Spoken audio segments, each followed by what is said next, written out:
Cerita kali ini terjadi pada salah satu anak di daerah Pekalongan yang sedang bermain petak umpet. Sebut saja Karyo. Karyo biasa bermain dengan teman-temannya di depan rumah Pak Doyo. Karyo tipe orang yang pemberani dan arogan. Saking beraninya, dia pernah bersembunyi di makam yang angker, tempat di mana dikuburnya para korban pesugihan atau para pelaku pesugihan. Untuk desanya mungkin berbatasan dengan daerah Pemalang. Desa itu diapit oleh sawah yang sangat luas. Konon desa M, tempat para pelaku pesugihan, sering meneror desa W dengan mengganggu anak-anak kecil. Karyo ini berada di desa W, dan memang faktanya, desa W lebih maju dibanding desa M. Kok bisa? Karena rata-rata hasil pertaniannya selalu berhasil, ternak, juga sebagai tempat transit para pendatang yang akan melanjutkan ke daerah Batang atau Pekalongan Utara. Karyo bermain dengan temannya yang kala itu berjumlah 5 orang. Padahal orang tuanya telah memperingatkan untuk tidak bermain setelah adzan maghrib. "Jangan pulang lagi, tidur di luar," ucap Bu Cici, ibunda Karyo.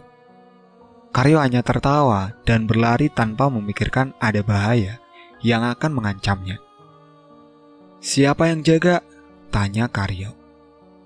"Adit, ayo sembunyi." Adit berjaga. Dia menutup matanya dan berhitung hingga 50. Sandarannya adalah tembok rumah Pak Dodo.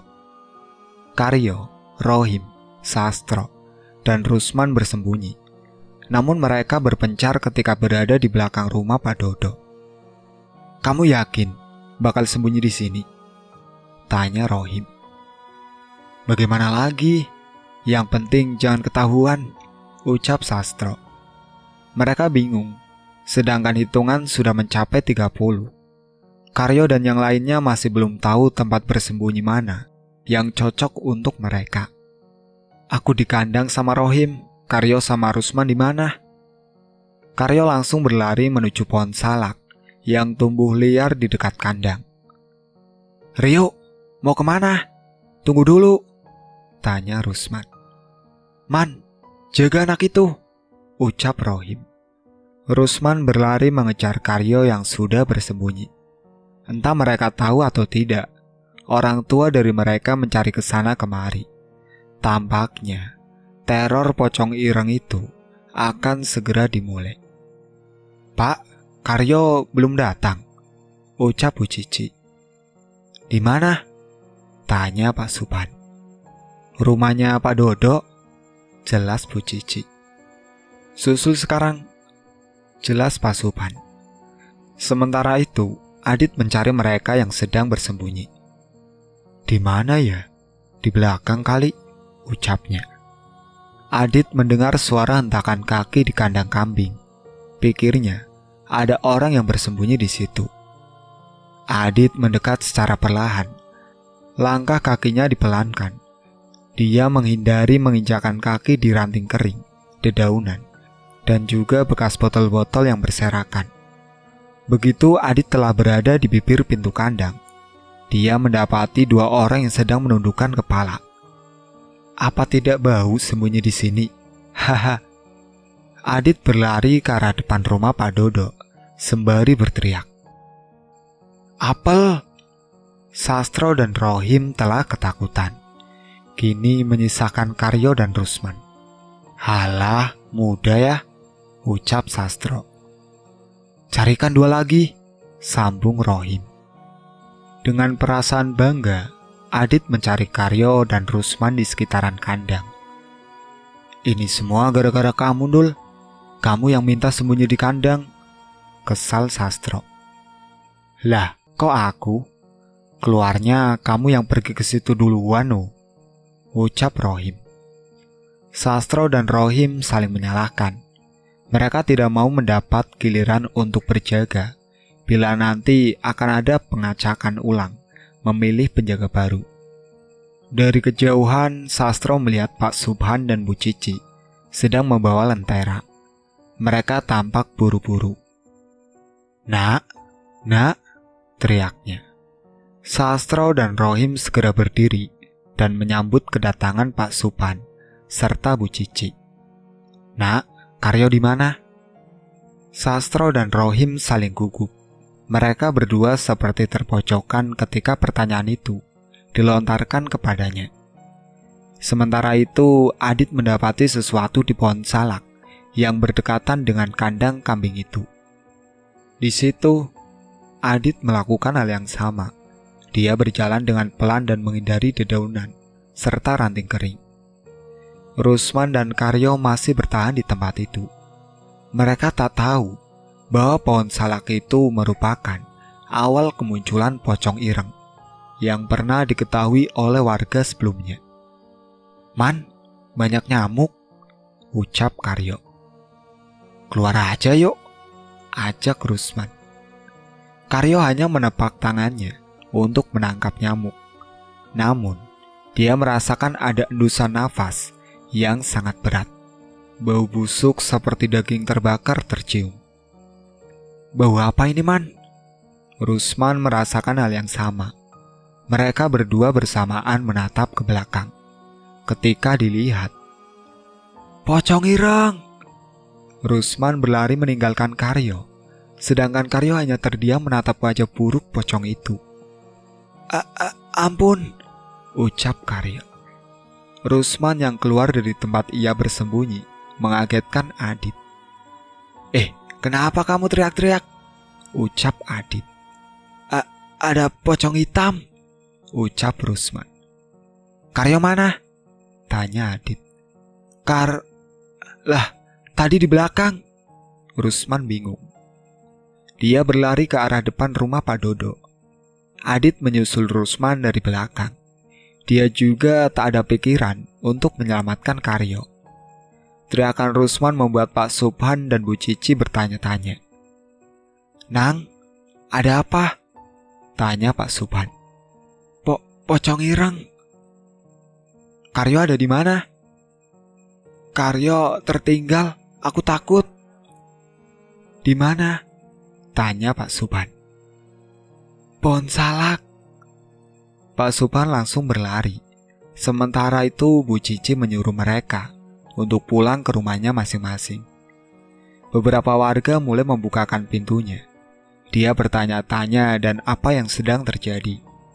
Mengapa anak-anak masih berkeliaran di luar rumah? "Ayo, aku bantu," ucap beberapa warga. Para warga berduyun-duyun menuju pohon salak, sembari membawa lentera atau damar. Hal yang serupa dirasakan Pak Supan. Dia masih mencari Karyo di pepohonan salak. Karyo! Pak Subhan melihat dengan mata kepalanya sendiri tubuh Karyo yang tergeletak di antara dedaunan yang berserakan tepat di antara apitan pohon salak yang digunakan sebagai tempat bersembunyi Rusman dan Karyo. "Badanmu panas, Nak," tangis Pak Subhan. Kala itu tubuh Karyo seperti orang yang terkena racun, membiru, bengkak. Sesekali tubuhnya bergerak-gerak. Matanya masih melotot tajam ke arah yang tak dituju. Pak Subhan segera mengangkat tubuh Karyo sambil menangis. Para warga yang baru saja datang menanyakan sesuatu yang sedang terjadi. Mereka membantu Pak Subhan untuk membawa Karyo ke rumah. Keadaan menjadi kacau. Seluruh warga desa W menuduh bahwa perbuatan keji ini adalah hasil rencana sempurna yang dikirimkan salah satu warga M dengan menjadikan anak kecil sebagai korban dengan perantaranya adalah pocong ireng atau pesugihan. Atas saran beberapa warga, diundanglah kiai di kampungnya untuk menyembuhkan Karyo. Kata kiai tersebut, "Belum ditumbalkan, masih bisa selamat," ucap kiai itu. "Lalu bagaimana Pak caranya mengembalikan Karyo?" tanya Pak Subhan. Kiai itu keluar rumah. Dia menatap bulan di langit sembari memainkan tasbihnya. "Rumahmu ke arah barat?" tanya Pak Kiai itu. Betul Kiai," jawab Pak Subhan. Para warga keluar dari rumah dan mengikuti arahan dari kiai itu. Dengarkan, pocong ireng itu akan datang lagi. Jangan ada yang keluar rumah. Bawa masuk seluruh barang-barang kalian yang ada di luar rumah. Sandal, pakaian, atau apapun. Bawakan masuk ke dalam. Lalu pasang potongan bambu kuning di depan rumah jika rumah menghadap ke arah barat. Para warga mengiyakan. Belum sampai di situ, kiai itu mengisyaratkan untuk seluruh keluarga Pak Supan agar mendatangi rumahnya selama 7 hari. Lalu membacakan Al-Quran selama 7 hari berturut-turut agar Karyo bisa kembali seperti semula. Tidak boleh terputus, pagi sampai siang, malam sampai pagi. Itu aturannya. Jika terputus, maka Karyo bisa saja tidak selamat. Kiai itu menilai dengan tepat tindakannya agar menjadi bahan renungan bagi tiap warga. Bahwa segala sesuatu bila tidak dilakukan dengan halal, maka jatuhnya adalah kehancuran. Atas saran Kiai Desawe itu, para warga yang rumahnya menghadap arah barat mulai memasang pring kuning atau bambu kuning di rumahnya masing-masing. Untuk Karyo sendiri, dia tidak dalam keadaan meninggal, juga tidak dalam keadaan hidup. Katanya masih di awang-awang. Sesekali kakinya dipegang, dia akan bergerak dan meronta-ronta kesakitan. Namun jika tidak, dia seperti orang mati, diam, kaku, dan tak berdaya. Nak, sudah cepat sembuh. Mamamu tidak kuat melihat kamu tidak cepat sembuh, ucap Pak Supan. Bu Cici kabarnya selalu menangisi Karyo. Tubuhnya mulai kurus, matanya sembab. Namun di sela-sela itu, dia tetap bersikuku untuk mengamalkan amanat yang telah diberikan oleh kiai itu. Tiap hari rumah Pak Supan dibacakan Al-Quran. Pagi sampai siang, malam sampai pagi. Tidak boleh terputus, dibacakan selama 7 hari. Pertanyaannya, apa jadinya bila gagal? Menurut narasumber itu sendiri, si Karyo bisa saja meninggal dan dijadikan tumbal. Tapi pada dasarnya, tumbal itu bukan mengarahkan pada Karyo. Kiai itu menjelaskan, Karyo hanya kaget ketika melihat pocong ireng itu tepat berada di belakangnya. Seharusnya dia berlari mengikuti Rusman, namun dia hanya terduduk diam dengan terus menatap wajahnya. Alhasil Karyo terkena sawan dengan badan yang membiru bengkak. Setelah ditelusuri, ternyata pocong ireng itu mengganggu warga yang notabene mempunyai garis perjalanan karir yang cukup baik. Di antaranya, ladang yang luas, sawah yang berhektar-hektar, kambing yang sangat banyak, rumah gedong, toko sembako yang ramai, atau pengusaha lainnya. Pak Supan dan Kiai itu saling bertukar pikiran. Sudah 3 hari semenjak kejadian Karyo, warga tampak hati-hati dan waspada. Namun pocong ireng itu belum ada tanda-tanda kehadirannya. Apakah ini semua palsu? Jika palsu, nanti kita lihat di ujung hari anakmu, tepatnya malam ke-7. Dia akan datang menengok kembali rumahmu, ucap kiai tersebut. Tanpa dirasa, warga yang menilai itu adalah mitos, memutuskan untuk melepaskan bambu kuning dari depan rumahnya. Warga kehabisan akal. Inilah yang terjadi ketika ideologi polos disuntikan dengan nalar yang asal jepret. Warga yang asalnya percaya menjadi memberontak, bodoh amatan, bahkan tak peduli mitos kuno itu. Pikirnya, mana ada pocong membunuh manusia? Tepat di malam ke-7, suara lantunan ayat suci Al-Quran masih menggema di rumah Pak Supan. Kiai itu agak santai dan duduk di depan rumah Pak Supan. Kamu tahu kenapa pocong hitam itu datang ke sini? Tanya Pak Kiai itu. Mencari tumbal, ucap Pak Supan. Bisa jadi. Tapi bukan itu tujuannya. Jelas Pak Kiai. Lalu apa tujuannya? Tanya Pak Subhan. Menghancurkan, ucap Pak Kiai itu. Malam ketujuh ini para warga keluar rumah seperti halnya malam-malam biasa. Tidak peduli mara bahaya atau keadaan yang sedang dalam keadaan waspada. Semua tampak biasa-biasa saja. Tepat tengah malam menuju pergantian hari, pocong itu menampakkan diri di antara rimbunan pohon pisang. Pak Kiai itu langsung berdiri sambil memegangi tasbihnya. Orang rumah keluar untuk melihat lebih jelas pocong ireng itu. Walah, rumah itu tidak ada bambu kuningnya, ucap Kiai itu. Pocong itu menghilang dengan sekejap. Kiai itu langsung memasuki pemukiman warga yang berada di dekat pohon pisang. Terdata 3 rumah yang sandal, baju, dan barang-barangnya terjilat. Ternyata pemilik rumah itu adalah orang-orang yang mempunyai sawah yang luas. Kiai itu segera menggedor rumah yang sudah terjilat pocong ireng. Beliau juga menyembunyikan barang-barang yang sudah terjilat. Oh Pak Kiai, loh sandalku di mana? Tanya Pak Suri, orang kaya di desa W. Pak Subhan yang melihat tingkah aneh Kiai itu langsung mendekatinya. Tampaknya ada sesuatu yang mengganjal.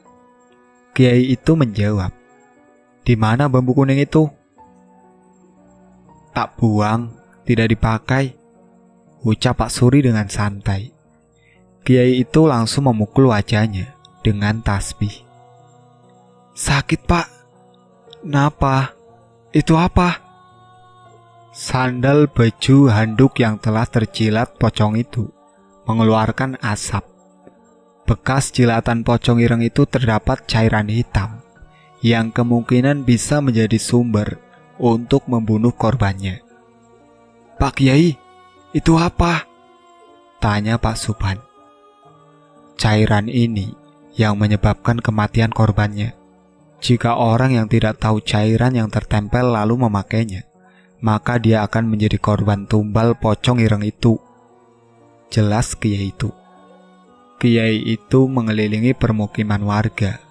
Lebih tepatnya, dia akan cek seluruh rumah warga yang tidak terpasang bambu kuning, yang fungsinya untuk menangkal dan mencegah pocong ireng itu menjilati barang-barang yang berada di luar rumah.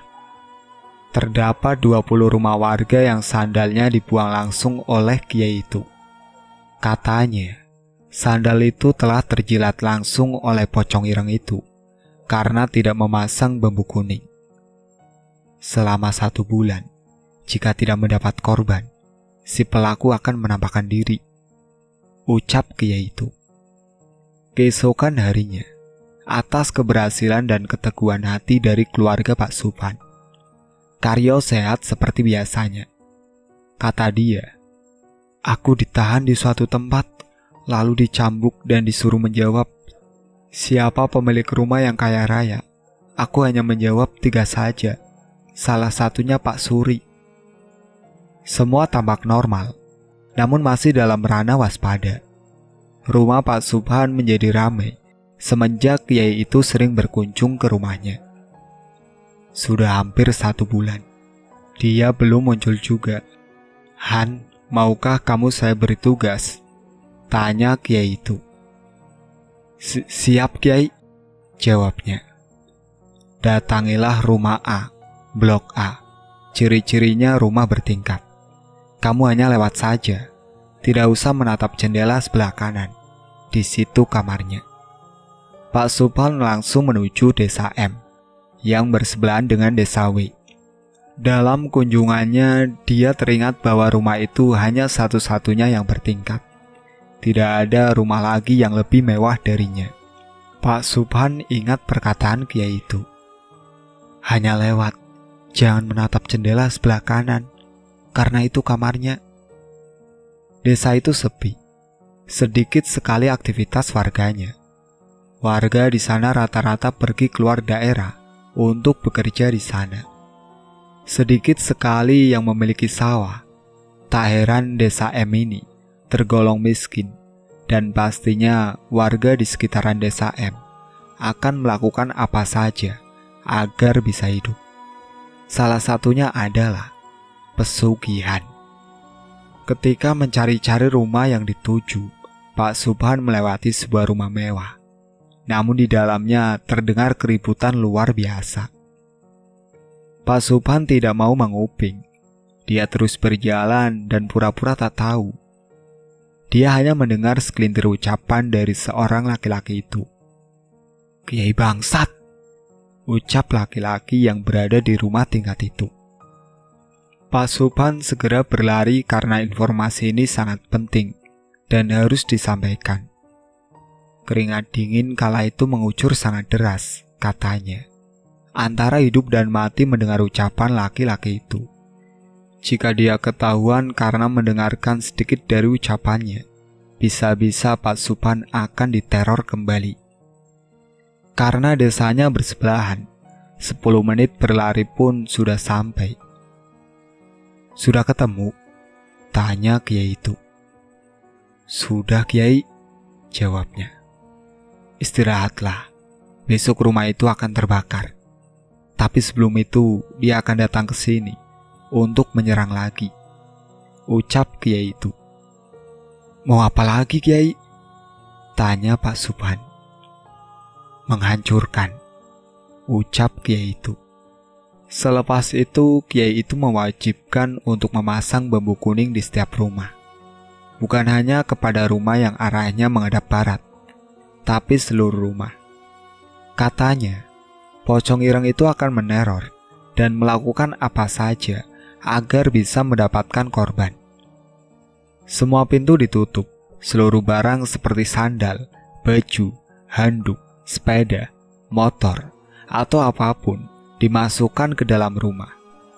Uniknya rumah zaman dulu tampak depan sempit, ketika masuk ke dalam luas. Beberapa warga lainnya memilih untuk menemani Pak Subhan dan Pak Kiai yang sedari tadi menunggu kedatangan pocong ireng itu. Seluruh rumah telah mematikan damarnya. Hanya satu damar yang menyala. Rumah Pak Subhan seorang. Bambu kuning berjejer rapi di depan rumah. Tangisan bayi di malam hari memecah kesunyian malam. Sepertinya pocong ireng itu benar-benar datang. Kambing milik Pak Doyo memekikkan suara sautan, tanda bahaya. Hewan-hewan di sekitaran desa W seperti memberikan sinyal akan kedatangan pocong ireng itu. Dia akan datang membawa dendam padaku. Aku telah menggagalkan pesugihannya, ucap Pak Kiai. Pak Subhan menengok orang rumah. Ternyata sudah pada tidur. Karyo tidur bersebelahan dengan istrinya. Bu Cici di kamar depan. Saudara-saudara yang ikut serta dalam membacakan Al-Quran untuk Karyo sudah pulang sebelum teror pocong ireng ini muncul lagi. Semuanya aman, tinggal melihat langkah apa yang akan diambil oleh pocong ireng itu. Tepat ketika bulan purnama berada di atas kepala, sinarnya menerangi rumah warga, pepohonan. Pocong ireng itu muncul di pohon pisang dekat rumah Pak Suri, pemilik sawah yang amat luas. Kiai itu segera membacakan sesuatu di tasbih miliknya. Apakah semua rumah terpasang bambu kuning? Jika belum, segera dipasangkan, saran Kiai itu. Sudah Kiai, jawab warga. Pocong ireng itu menghilang. Tampaknya dia menuju pemukiman warga. Namun sayang, usahanya sia-sia. Seluruh rumah telah terpasang bambu kuning. Tidak ada satupun celah untuk masuk dan menjilati atau meludahkan air liurnya kepada barang atau apapun. Pak Kiai, sudah selesai? Tanya Pak Subhan. Tunggu sampai pagi. Semua berjalan dengan lancar hingga adzan subuh menggema. Suara kentongan yang terbuat dari bambu telah dipukulkan oleh beberapa warga. Pocong ireng itu gagal mengambil korbannya. Pagi harinya, banyak warga M yang keluar rumah untuk memadamkan api di rumah tingkat yang pernah dikatakan oleh kiai itu. Rumah itu adalah pemilik Pocong Ireng sebagai pesugihan. Sempat beredar juga pemilik Pocong Ireng yang berinisial S ini menolak untuk menukarkan keluarganya demi tumbal yang harus diserahkan selama 1 bulan terakhir. Sebagai gantinya, rumah itu terbakar karena menolak perjanjian yang harus disepakati. Rumah dan segalanya yang ada di dalamnya merupakan hasil pesugihan. Tak ada yang tahu bagaimana nasib pemilik Pocong Ireng itu yang berinisial S. Namun kabarnya pernah bermunculan kembali di awal tahun 2002, namun dengan sudut pandang yang berbeda. Segala sesuatu yang dikerjakan dengan perbuatan di luar norma kehidupan, alam, dan agama, maka kehancuran yang akan didapatkannya.